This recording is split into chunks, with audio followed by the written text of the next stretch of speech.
Iran has declared 5 days of mourning in memory of President Ebrahim Raisi, Foreign Minister Hossein Amir Abdullahian and other Iranian officials who were killed in a helicopter crash on Sunday. The mortal remains of President Raisi, Foreign Minister and the other officials and staff have been brought to Tabriz, the capital city of Iran's East Azerbaijan province, where a public procession was held. According to Iranian media, funeral ceremonies for President Raisi will be held from Tuesday to Thursday in the cities of Tabriz, Qom, Tehran and Birjan until his final burial at the Imam Reza shrine in Mashhad. Many Iranians packed into mosques and squares on Monday to pray for the officials who died on Sunday when the helicopter they were travelling in crashed in poor weather in mountains near the border with Azerbaijan.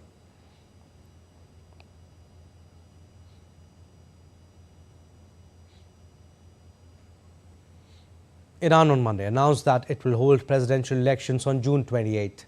According to Iran state media, the election calendar was approved at the meeting of the heads of the judiciary, government and parliament. Meanwhile, Vice President Mohammad Muqber has been appointed to assume interim duties. Iran's cabinet has also appointed Deputy Foreign Minister Ali Bagheri Kani as acting Foreign Minister.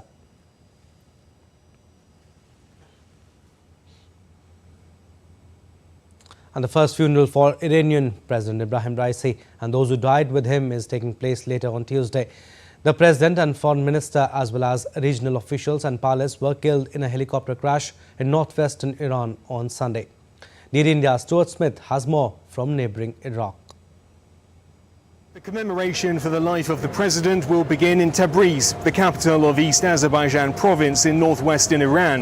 His body and those travelling with President Raisi will then be taken to Tehran, the capital of Iran.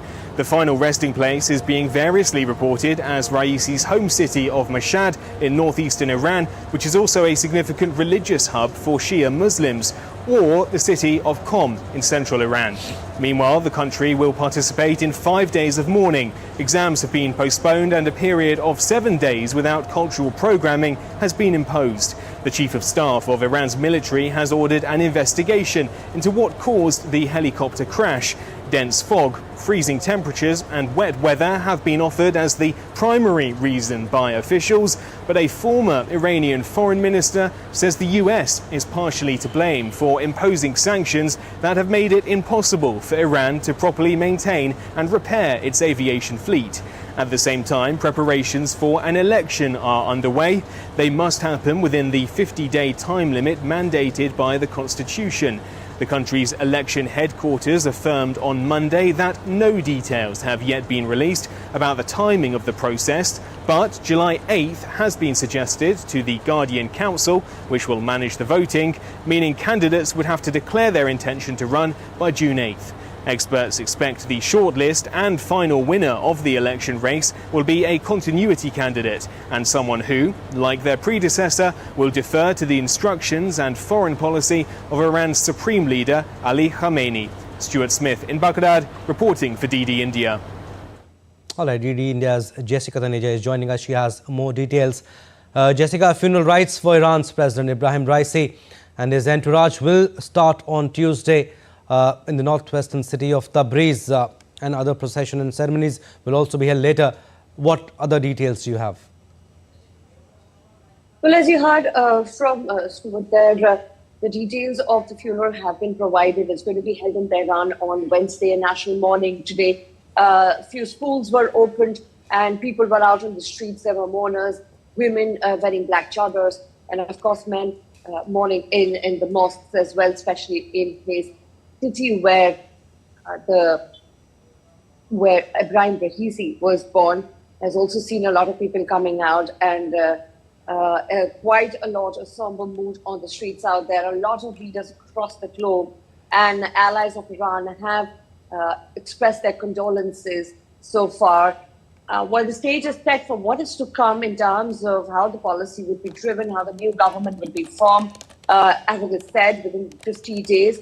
The interim president, who was earlier the vice president, has now become the acting president.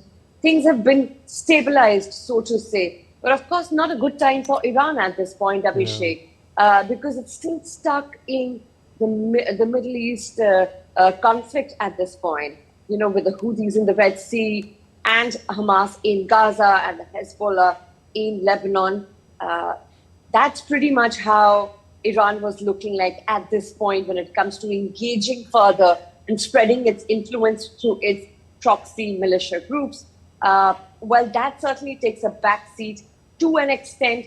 Of course, the final and ultimate decisions of the policy is driven from Ayatollah Khomeini, the supreme leader of Iran.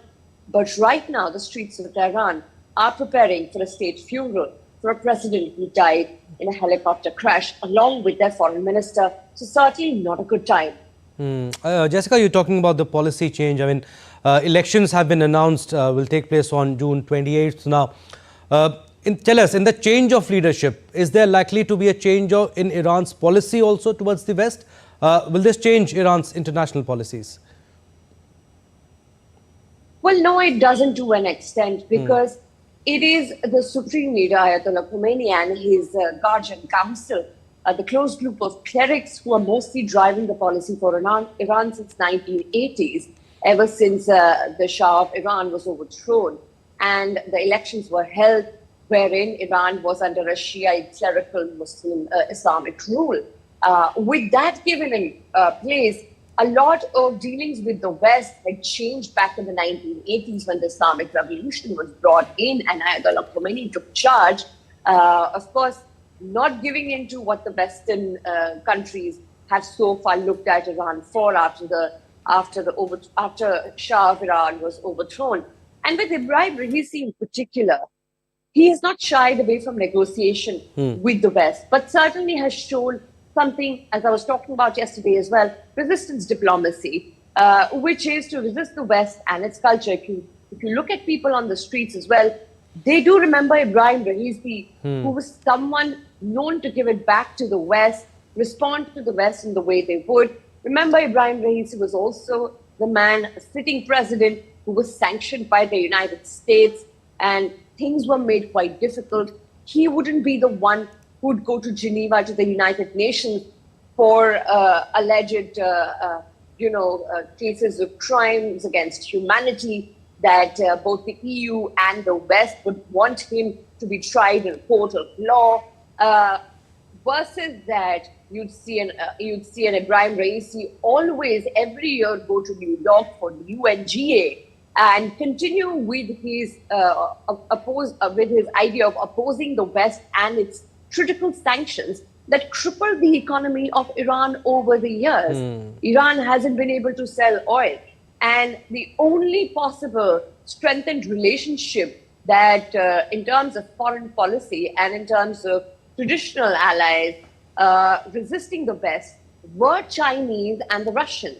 And with the Chinese, it was Ebrahim Raisi who signed a 25-year-old military security and economic deal, wherein Iran would provide discounted oil and the Chinese would invest $400 billion in a crippled economy of Iran, and mostly in infrastructure projects. So there has been a strengthened, foreign policy initiative from the side of Ebrahim Raisi. But let's not forget, when it comes to how to deal with the conflict in the Middle East, when it comes to how and what the strategy would be for the proxy groups that, as I mentioned earlier, that is where the focus of Iran has been, to spread its regional influence. Right. So that will be something which will not be affected most likely. But yes, with the country's foreign minister and president at the helm of affairs no more, it certainly gets that bit difficult. Right, and also India's foreign minister, Dr. Ajay Shankar, also spoke about it yesterday, about the Chabahar port.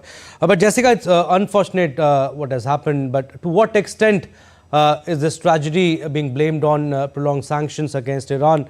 How US sanctions have forced Iran to fly outdated and basic choppers?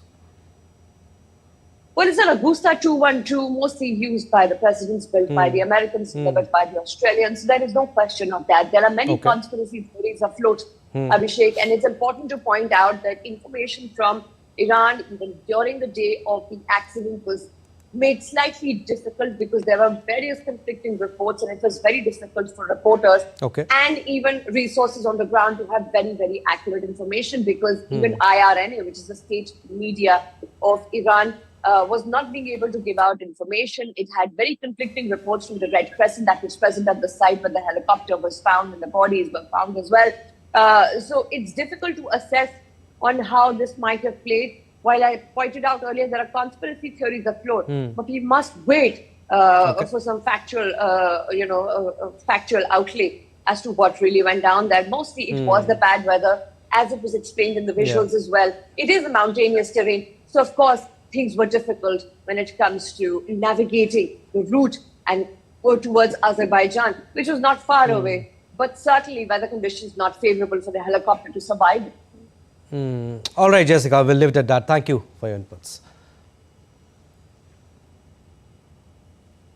All right, moving on to our next story now. The United Nations Secretary General Antonio Guterres